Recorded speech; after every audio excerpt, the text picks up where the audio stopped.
I assume if you've looked at the title, clicked on the thumbnail and wanted to watch this video, to some extent, academic validation forms a part of your life.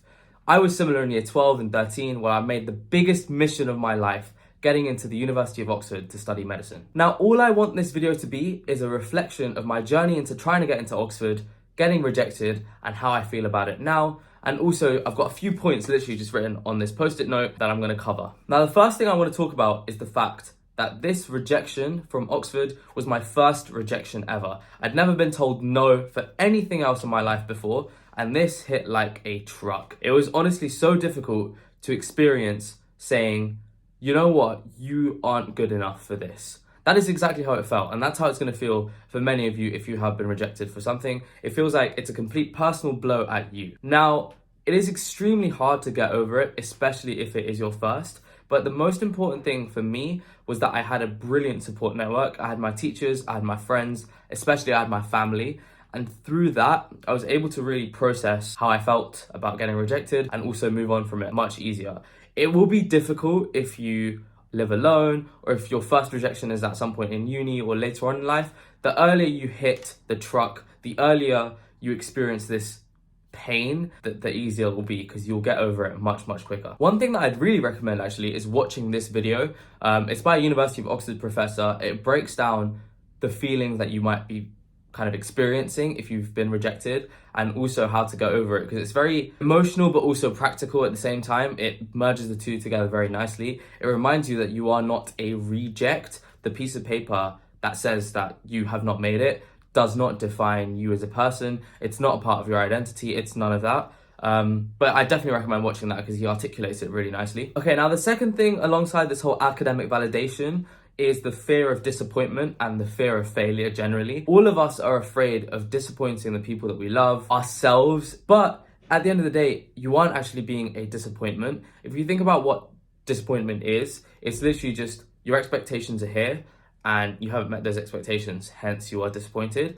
And that's okay, like you will be disappointed, but that doesn't mean you are a disappointment. Being a disappointment is when you're like, oh, people are always expecting more of me and I just cannot fulfill those requirements. At the end of the day, your family, your friends, the people around you, even yourself, you are expected to do the best for yourself, to do the best for the people around you. If you have tried your best, and if you have genuinely put the effort in, and if you've genuinely made the conscious effort to try, that is what's most important. Because at the end of the day, everything else is out of your control. If it's out of your control, you can't do anything about it. This is a brilliant schematic I actually saw, diagram, schematic, whatever you want to call it. It's very interesting. It shows you that not everything is in your control. And because things aren't in your control, you have to let them go and you can't let them be a part of your identity. Okay, the next thing, and I think the main reason that you guys are watching this video is how I got over it and what is the process of getting over it. Okay, now before I explain the process generally, I'll just take you quickly back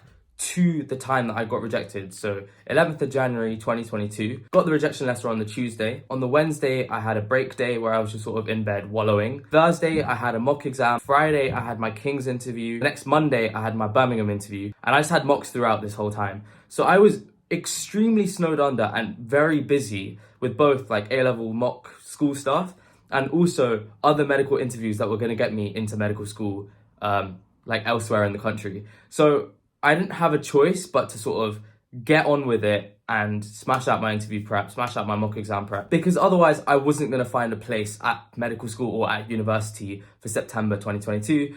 And I had to go back and think, wait, my main aim is to become a doctor, and for that I have to go to medical school. It doesn't matter where you go, you just have to go to medical school. So I had to like focus up on that and work hard to get those interviews and do well in those interviews. Okay, so now coming back to the process of getting over the rejection itself, I'd split it into two main steps. Step one, accepting the position that you're in, and then step two, making the most of the position that you're in. So to start off with, it was literally just, okay, I've been rejected. What does this mean?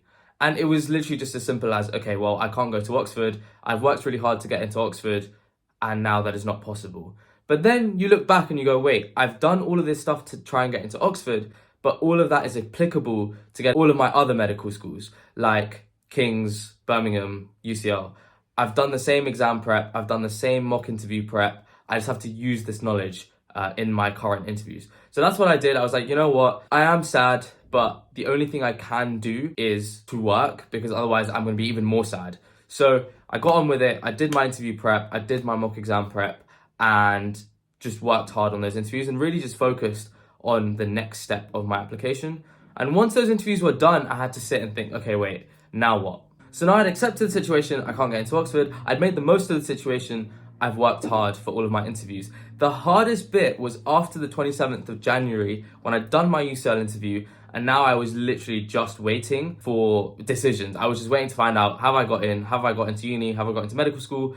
Am I going anywhere in September? Where am I going? All of these questions were just flying through my head with very little answer, because you just have to wait. That's just the fact of the tale. Now, I can't lie, this period, like for that month, was hard. Like, you just have to keep going to school every day, do your work, just, come home. It's everyday life, but there is that thought in the back of your head, and it's not gonna go. And I feel like the only time that kind of flipped was when I got my Birmingham offer. I got my Birmingham offer and I was like, wait, okay, clearly someone liked me, clearly someone wanted me in their university. I felt good about myself because of that. If I'd got rejected, I would have felt worse. It doesn't mean I would have been any worse as a candidate. It wouldn't have meant that I was any worse as a potential medical student.